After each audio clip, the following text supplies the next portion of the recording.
Hello students, हमने last video lecture के अंदर विस्कोसिटी के बारे में समझा था। प्रेजेंट वीडियो लेक्चर के अंदर हम लोग फैक्टर्स अफेक्टिंग विस्कोसिटी समझने वाले हैं। तो फैक्टर्स अफेक्टिंग विस्कोसिटी, विस्कोसिटी को कौन कौन से फैक्टर्स जो हैं वो अफेक्ट करते हैं वो हमें समझना है। तो the first factor which affects the viscosity is temperature. Temperature and viscosity are inversely proportional to each other. Higher the temperature, lower will be the viscosity. Higher the temperature, lower will be the viscosity of the liquid. Why? Because जितना temperature ज्यादा होगा दो layers एक दूसरे के ऊपर easily move कर पाएंगे because of higher thermal energy of the temperature increase. सो जितना टेम्परेचर ज्यादा होगा विस्कोसिटी उतना कम होगा। अगर आप घी को बर्न करते हो, हीट करते हो तो घी का विस्कोसिटी कम होता है ना, वो थोड़ा बहुत लेस विस्कस हो जाता है, चिकना कम हो जाता है। तो कहने का मतलब टेम्परेचर और विस्कोसिटी के बीच में inverse relationship. The second factor is intermolecular forces. Intermolecular forces, तो intermolecular forces and temperature are directly proportional to viscosity and intermolecular forces are directly proportional to each other. Higher the viscosity, higher is the intermolecular force. Intermolecular force जितना ज्यादा होगा viscosity उतना ही ज्यादा होगा, क्योंकि intermolecular force ज्यादा है तो इन टू लेयर्स के बीच में अट्रैक्शन ज्यादा होगा। कहने का मतलब उनका मूव होने के अंदर फ्रिक्शन जो है वो कम हो जाएगा। तो इंटरमोलिकुलर फोर्स और विस्कोसिटी के बीच में डायरेक्ट रिलेशनशिप है। Now coming to the last topic of this chapter which is intermolecular forces. It is very important as far as 11th and 12th curriculum of chemistry is concerned. So आइए detailed discussion कर लेते हैं about intermolecular forces. What do we mean by intermolecular forces? Intermolecular forces, तो देखो बच्चों, आपको पता है कि if we talk about H2 molecule, तो in H2 molecule what happens, पहले तो समझ लेते हैं कि इंटरमोलिकुलर फोर्सेस होते हैं। तो in case of H2 molecule you are knowing कि two hydrogen atoms are linked up by covalent bond. Two hydrogen atoms are linked up by covalent bonds. Here you have got H atom 1, here you have got H atom 2. So here two atoms are linked by covalent bond. You also are knowing कि in case of 2 gram hydrogen molecules, 2 gram hydrogen molecules के अंदर 6.023 into 10 to the power 23 molecules of hydrogen होते हैं। 6.023 into 10 to the power 23 molecules of hydrogen होते हैं सिर्फ 2 ग्राम में। इतने सारे मॉलिक्यूल्स एक दूसरे के साथ अट्रैक्टेड हैं, साथ में रह पा रहे हैं। कहने का मतलब मॉलिक्यूल के बीच में भी तो कोई ना कोई अट्रैक्शन फोर्स होगा ना। समझो, ये आपका हाइड्रोजन मॉलिक्यूल है एक, ये आपका दूसरा हाइड्रोजन मॉलिक्यूल है। ऐसे बहुत सारे हाइड्रोजन मॉलिक्यूल्स अगर एक दूसरे के साथ में बहुत कम एरिया में भी रह पा रहे हैं तो नेचुरली इनके बीच में भी कोई ना कोई अट्रैक्शन फोर्स तो होगा। तो ये जो मॉलिक्यूल्स के बीच में अट्रैक्शन फोर्स होता है, यहां पर इस तरीके से ये जो मॉलिक्यूल्स के बीच में अट्रैक्शन फोर्स होता है उसी को ही हम इंटरमोलिकुलर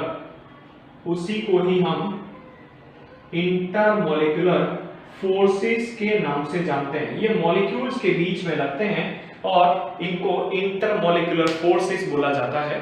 अलग अलग टाइप के इंटरमोलिकुलर फोर्सेस प्रेजेंट है। आइए हम उनको डिटेल में समझ लेते हैं।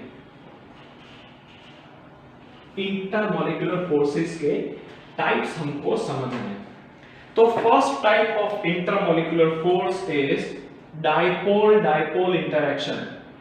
The first type of intermolecular force is dipole interaction.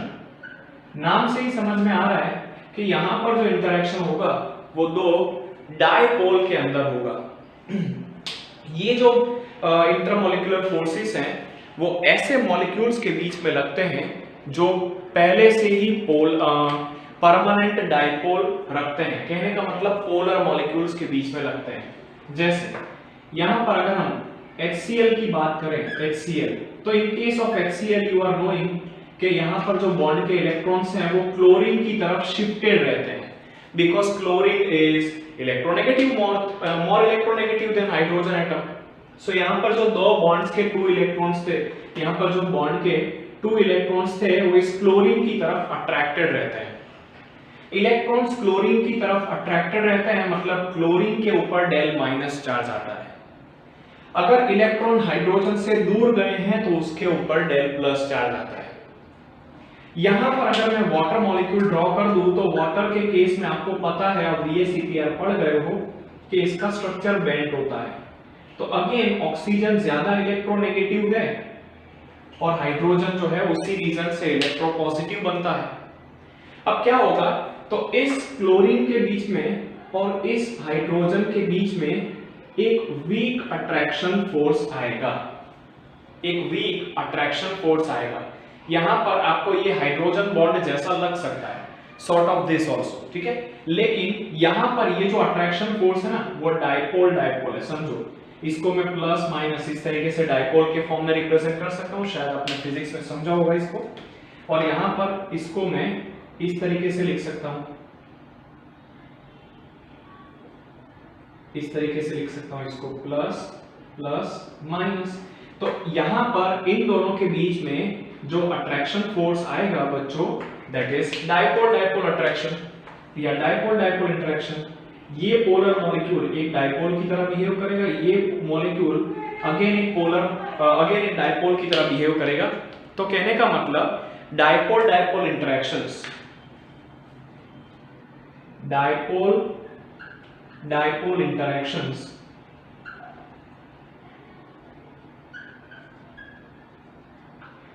are observed in polar molecules having permanent dipole,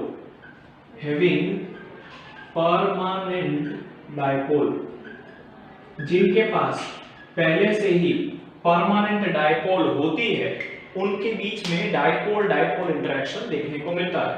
यहां पर आपने देखा कि एग्जाम्पल के लिए HCl एंड वाटर के बीच में जो इंटरेक्शन देखने को मिलता है वो डायपोल डायपोल है। दोनों मॉलिक्यूल्स जो हैं उनके अंदर पोलैरिटी है।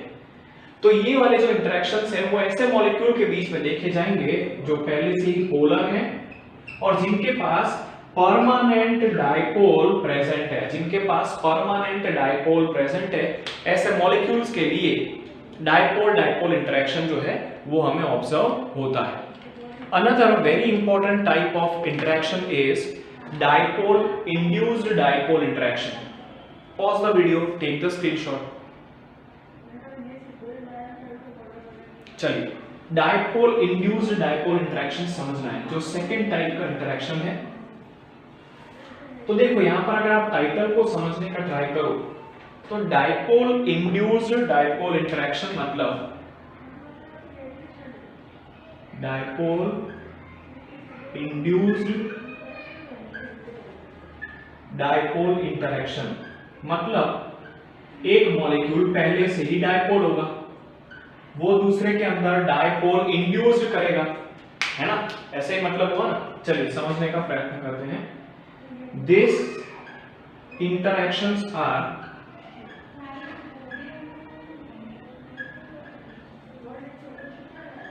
observed in polar molecules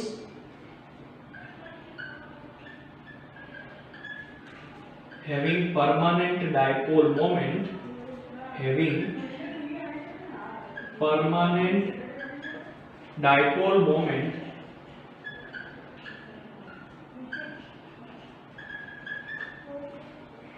and non polar molecules. तो देखो बच्चों अब टाइटल आपको समझ में आया होगा।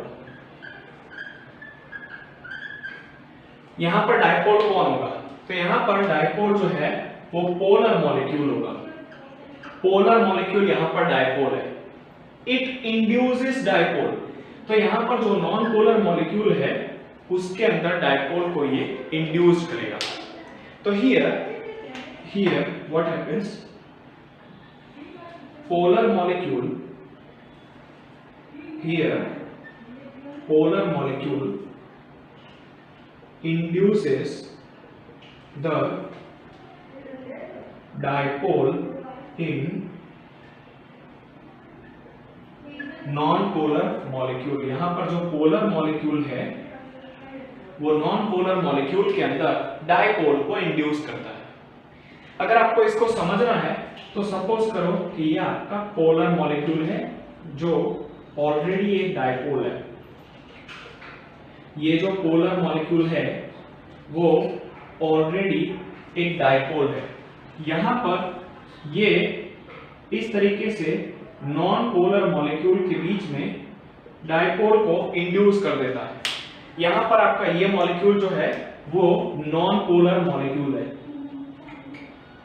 यहां पर ये जो मॉलिक्यूल है वो नॉन पोलर है। अब ये पोलर मॉलिक्यूल क्या करेगा, इस नॉन पोलर मॉलिक्यूल में डायपोल को इंड्यूस कर देगा। कैसे, चलिए समझते हैं। तो ये आपका पोलर मॉलिक्यूल था, चेक करिए, ये आपका पोलर मॉलिक्यूल था। अब पोलर मॉलिक्यूल का नेगेटिव चार्ज क्या करेगा, इसके सब पॉजिटिव चार्ज को यहां पर अट्रैक्ट कर लेगा, नेगेटिव चार्ज दूर हो जाएंगे। तो कहने का मतलब पहले जो मॉलिक्यूल नॉन पोलर था वो अब इंड्यूस्ड पोलर हो गया। इसके अंदर पोलैरिटी इंड्यूस हुई, पैदा हुई, क्रिएट हुई। किसने करी, पोलर मॉलिक्यूल ने इसके अंदर डायपोल को क्रिएट किया। इसीलिए इस टाइप के इंटरेक्शंस को हम लोग बोलते हैं डायपोल इंड्यूस्ड डायपोल इंटरेक्शंस। यहां पर ये जो टाइप के मॉलिक्यूल्स हैं, सॉरी ये जो टाइप के इंटरेक्शंस हैं वो पोलर मॉलिक्यूल्स जिनके पास डायपोल मोमेंट है पहले से ही उनके बीच में, और नॉन पोलर मॉलिक्यूल्स जिनके पास जीरो डायपोल मोमेंट है उनके बीच में देखने को मिलते हैं। अगर आप एग्जांपल की बात करो तो यहां पर एग्जांपल में आप कोई भी पोलर मॉलिक्यूल ले लो और आपका कोई भी नॉन पोलर मॉलिक्यूल जो है उनके बीच में जो अट्रैक्शंस आते हैं, बराबर, HCl और क्लोरीन के बीच में या हाइड्रोजन के बीच में या फ्लोरीन के बीच में, ये जो अट्रैक्शंस हैं वो आपके डायपोल इंड्यूस्ड डायपोल इंटरेक्शंस की कैटेगरी के अंदर आ जाते हैं। ठीक है, third interaction is, take the screenshot. Third interaction is ion dipole, ion induced dipole interaction. यहां पर भी डायपोल इंड्यूस होती, लेकिन अब की बार जो डायपोल इंड्यूस होने वाली है वो एक आयन करेगा।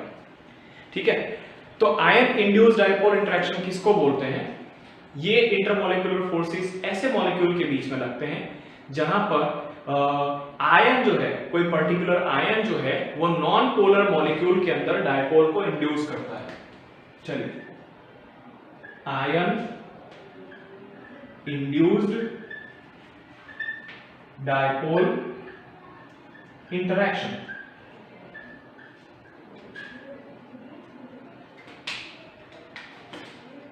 This type of interactions,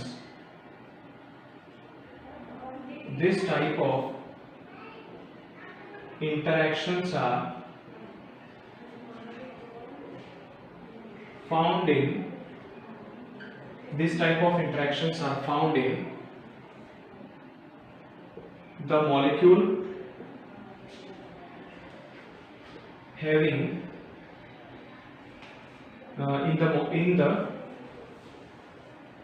molecules having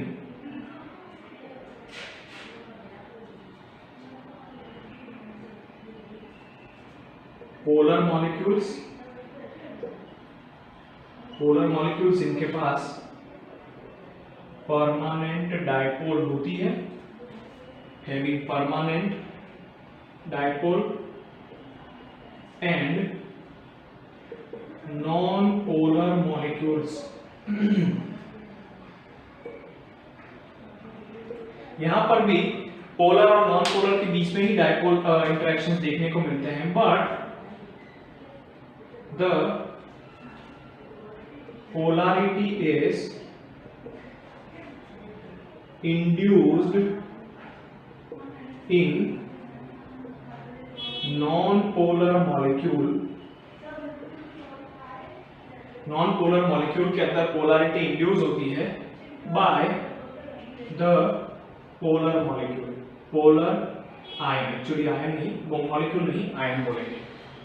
यहां पर जो आयन है वो क्या करेगा, नॉन पोलर मॉलिक्यूल के बीच में इंटरेक्शंस को क्रिएट करेगा। ठीक है, यहां पर जो इंटरेक्शंस क्रिएट करने वाला है वो कौन है, आपका आयन। ठीक है, सपोज करिए कि Na+ और Cl2 के बीच में जो इंटरेक्शंस हैं वो इस तरीके के देखने को मिलेंगे, Na+ और Cl2। देखिए ये Na+ जो है वो तो पॉजिटिवली चार्ज है, तो वो क्या करेगा, ये Na+ which is positively charged, this will create the dipole like this, this will create the dipole in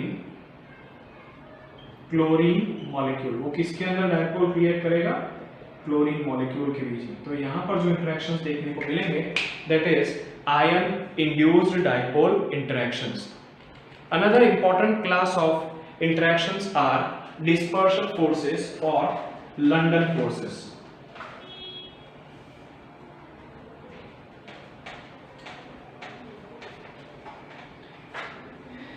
जो डिस्पर्शन फोर्सेस हैं वो वीकेस्ट इंटरमॉलिक्यूलर फोर्स है, बात नंबर 1। बात नंबर 2, ये ऐसे मॉलिक्यूल्स के बीच में लगते हैं जिनके पास पहले से ही डायपोल नहीं होती है, मतलब कि नॉन पोलर मॉलिक्यूल्स होते हैं। तो यहां पर क्या होगा, एक मॉलिक्यूल के अंदर टेम्पररी डायपोल होगी, बनेगी, जो दूसरे मॉलिक्यूल के अंदर भी डायपोल को क्रिएट करेगी। The fourth intermolecular forces is London's forces, London's forces, और लंडन फोर्सेस या तो फिर उसका दूसरा नाम है डिस्पर्शन फोर्सेस, डिस्पर्शन फोर्सेस। ये वीकेस्ट इंटरमॉलिक्यूलर फोर्सेस हैं। यहां पर ये जो है वो वीकेस्ट इंटरमॉलिक्यूलर फोर्सेस हैं। They are found in two non-polar molecules। ये दो non-polar molecules के बीच में दिखाई देते हैं। Here temporary dipole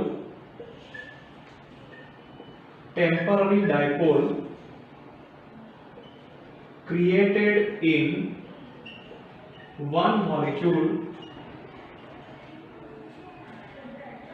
induces dipole in other molecule, induces dipole in other molecules। यहां पर जो डायपोल क्रिएट होगी टेम्पररी एक मॉलिक्यूल के अंदर, वो दूसरे मॉलिक्यूल के अंदर भी डायपोल को क्रिएट करेगी। चलो समझते हैं। सपोज कि मैं किसी मॉलिक्यूल को यहाँ पर एटम के फॉर्म में ले रहा हूं, तो इसका जो न्यूक्लियस है वो इस तरीके से होगा, पॉजिटिवली चार्ज। उसका इलेक्ट्रॉन रिवॉल्व करते करते करते करते सपोज इंस्टेंट टाइम, कोई माइक्रो सेकेंड्स के लिए यहाँ पर आ गया, ठीक है। तो ये जो है वो प्रोटॉन है, प्रोटॉन मतलब आपका न्यूक्लियस है। और यहां पर जो ये है वो है रिवॉल्विंग इलेक्ट्रॉन, ये रिवॉल्विंग इलेक्ट्रॉन है। तो ये क्या करेगा, अब ये अगर पॉजिटिव चार्ज है और ये नेगेटिव चार्ज है, तो यहां पर थोड़ी देर के लिए डायपोल जैसी सिचुएशन क्रिएट होगी। अब ये क्या करेगा, दूसरे मॉलिक्यूल्स के अंदर डायपोल को क्रिएट करेगा लाइक दिस, प्लस माइनस। ये फिर आगे दूसरे मॉलिक्यूल्स के अंदर डायपोल क्रिएट करेगा प्लस माइनस, फिर ये आगे क्रिएट करेगा प्लस माइनस। तो इस तरीके से एक मॉलिक्यूल के अंदर थोड़ी देर के लिए, इंस्टेंट मोमेंट के लिए जो डायपोल क्रिएट हुई, उसने सक्सेसिवली दूसरे मॉलिक्यूल्स के अंदर भी डायपोल को क्रिएट कर दिया। इसीलिए ये बहुत ही वीक टाइप के इंटरैक्शंस जो है वो होते हैं। अब समझना बच्चों, ये जो लंदन फोर्सेस हैं वो अगर weak type of forces of attraction है तो नोट के फॉर्म में याद कर लो कि जो हाइड्रोजन बॉन्ड्स हैं, hydrogen bond is strongest intermolecular force. अगर आपका London force weakest intermolecular forces है तो जो हाइड्रोजन बॉन्ड है वो आपका strongest intermolecular forces of attraction है। ठीक है, चलिए तो यहां पर हमारा इंटरमॉलिक्यूलर फोर्सेस ऑफ अट्रैक्शन का टॉपिक जो है वो पूरा होता है। साथ साथ में चैप्टर का एक्सक्यूज मी चैप्टर का जो भी थियोरेटिकल कंटेंट था वो भी खत्म होता है। नेक्स्ट लेक्चर ऑनवर्ड्स हम इस चैप्टर की एक्सरसाइज के बारे में डिस्कशन करेंगे। तब तक के लिए thank you very much, have a good day.